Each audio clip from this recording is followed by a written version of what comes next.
السلام علیکم ورحمۃ اللہ وبرکاتہ۔ مکرم و محترم ناظرین گرامی، ہمارے نبی صلی اللہ علیہ وسلم سے کلیجی کھانا ثابت ہے یا نہیں؟ کیا آپ صلی اللہ علیہ وسلم نے اپنی زندگی میں کلیجی نوش فرمائی ہے یا نہیں؟ اس سوال کا جواب دینے سے پہلے ایک بات آپ یہ سمجھیں کہ جب عید الاضحیٰ کا دن ہوتا ہے نا، جو قربانی کا دن ہوتا ہے، 3 دن قربانی کے ہیں۔ پہلے دن زیادہ ثواب ہے، دوسرے دن کم ثواب، تیسرے دن اس سے بھی زیادہ کم ثواب، لیکن بہرحال تینوں دنوں میں قربانی ادا ہو جاتی ہے۔ پہلا دن جو ہوتا ہے جب ہم عید کی نماز ادا کرتے ہیں، تو علماء نے ادب یہ لکھا ہے، مستحب یہ لکھا ہے کہ عید الاضحیٰ کے دن صبح سے کچھ کھایا پیا نہ جاوے، یہ اس دن کا ادب ہے، یہ مستحب ہے۔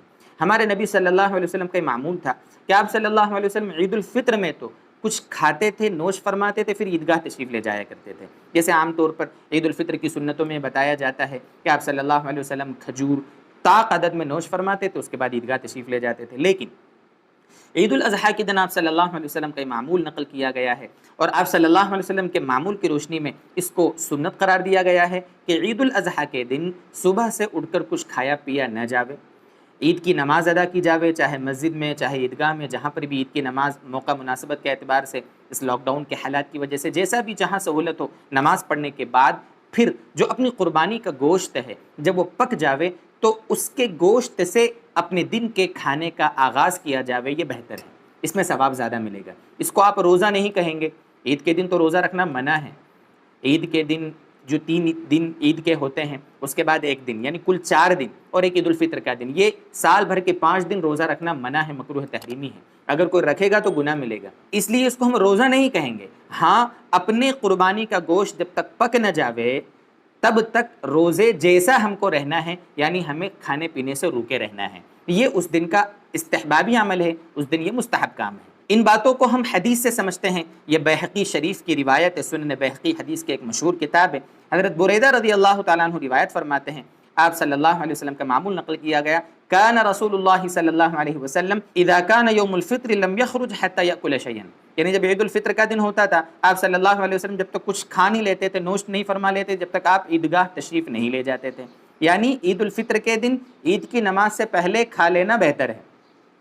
اور وَإِذَا كَانَ الْأَضْحَى لَمْ يَأْكُلْ شَيْئًا حَتَّى يَرْجِعَ، جب عید الاضحیٰ کا دن ہوتا تھا آپ کچھ نوش نہیں فرماتے تھے، آپ کچھ نہیں کھاتے تھے، یہاں تک کہ عیدگاہ جاتے، عیدگاہ سے واپس تشریف لاتے، واپس تشریف لانے کے بعد وَإِذَا كَانَ رَجَعَ أَكَلَ مِنْ كَبِدِ أُضْحِيَتِهِ، آپ صلی اللہ علیہ وسلم اپنی قربانی کے گوشت کی جو کلیجی ہوتی تھی اس کو کھاتے تھے، اس کو نوش فرماتے تھے۔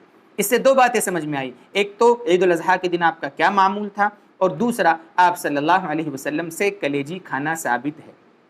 بلکہ آپ صلی اللہ علیہ وسلم عیدگاہ سے تشریف لانے کے بعد سب سے پہلے کوئی چیز کھاتے تھے تو وہ اپنی قربانی کی کلیجی ہوتی تھی۔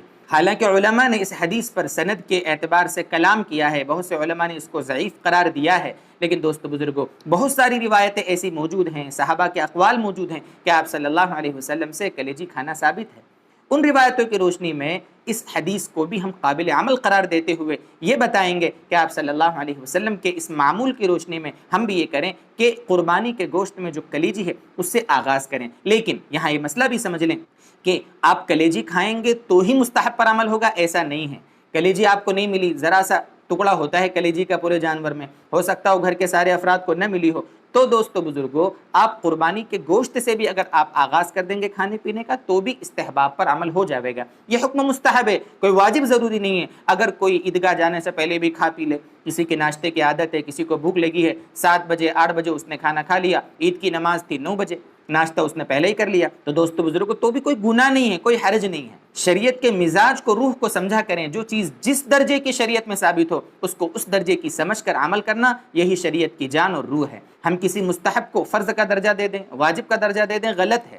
آپ کو جیسا اچھا لگے آپ ویسا کریں، لیکن مستحب پر عمل کریں گے تو انشاءاللہ ثواب زیادہ ملے گا۔ اللہ تبارک و تعالی ہماری قربانیوں کو بھی قبول فرمائے اور ہمیں شریعت کے مزاج کو سمجھ کر پوری شریعت پر ہمیں موت تک عمل کرنے کی توفیق عطا فرمائے۔ وآخر دعوانا ان الحمد للہ رب العالمین۔